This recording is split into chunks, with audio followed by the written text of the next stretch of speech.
Welcome to Eface Growth Hub. My name is Eface. Alright, so today I want to talk about some major things that are happening in the stock industry. Last week I did a video about the whole pullback that's happening in the month of June. A whole lot of stocks have been going down and so on and so forth. And I gave reasons why it's happening like that.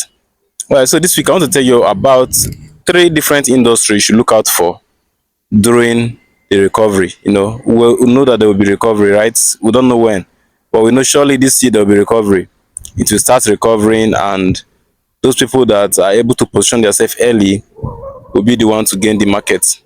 And we don't just buy any stock, because some stock might not be able to recover, because this pullback is really testing the readiness and the level of every stock. Some stock are not really strong. When a stock don't have cash flow, they don't have enough liquidity, you know that during this pullback they might not be able to recover on time, or they might never recover at all. All right, so we're going to look at three different industry and stock that has the potential to recover very fast, and that if you're investing, you should invest on. The very first one is the banking industry.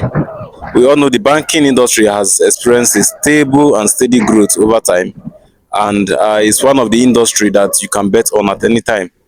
The banking industry, from my analysis, to be among the first group of industry or stocks to recover from this pullback. Mind you, I'm not a financial advisor. Do your own analysis before you invest. I'm saying what I understand and what I can do from my own analysis. You understand? So go and do your analysis before you invest. Don't say I say you should buy this, and when it start going down, you see my face. All right, so in the banking industry, we'll be looking at big banks like Zenith. We'll be looking at GT. Yes, I know so many people say Wema and Fidelity, they are good stocks. But what I'm pointing on GT and Zenith is because Zenith is it's a big name. GT is also a big name, and they have a whole lot of customers, so they can easily recover from the pullback. If you look at GT, if you look at the history, go and check their history, check their financial statements over time, you will see that been on steady growth. And there's what to call investor confidence. Investor has confidence on this particular stock, and they will always run back to buy it whenever the market wants to recover. So I feel like this is going to be among the list of the first stock that we might recover from this pullback. And also, if you look at GT, if you look at the pattern, you see that investor after every pullback, after every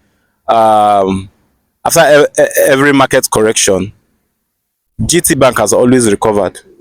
Like, it's always among the first to recover. So we can analyze, we can forecast by history, historical data. You understand how to do analysis, right? So we can use the historical data to also draw inferences or to forecast. So we can say that GT is the way. Zenith also. Then under industry, the telecom, that one is the big one, the big banger. Telecom industry, they are going to recover first and have the big name like the MTN. Yes, they are going to be among the first people to also recover from this pullback. And MTN is there. I don't have to say much. We all know MTN is a big brand, it's a big name.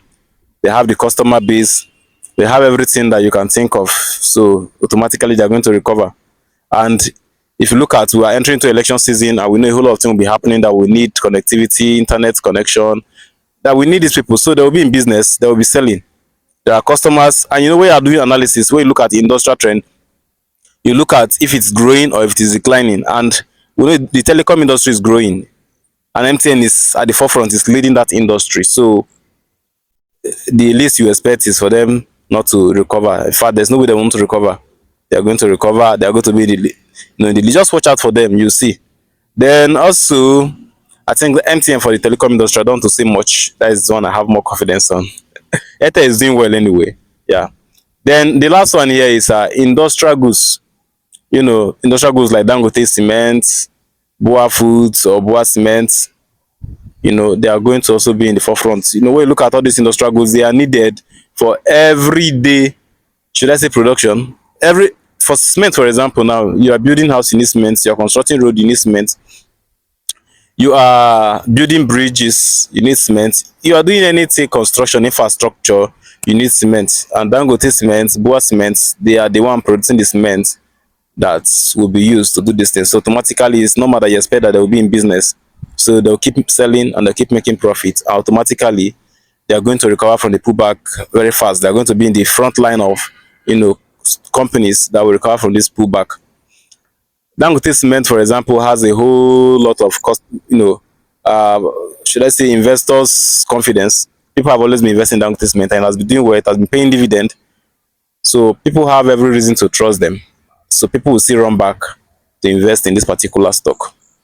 So these are my three industry I feel like is going to be in the leading front during the recovery. If you're not subscribed to my channel, please do so. Every week I post about investment, I post about stock, I post about different investment strategy, I post about business growth. Just stay here, you will get value. Please subscribe. That's the only thing you can do to encourage this channel. God bless you.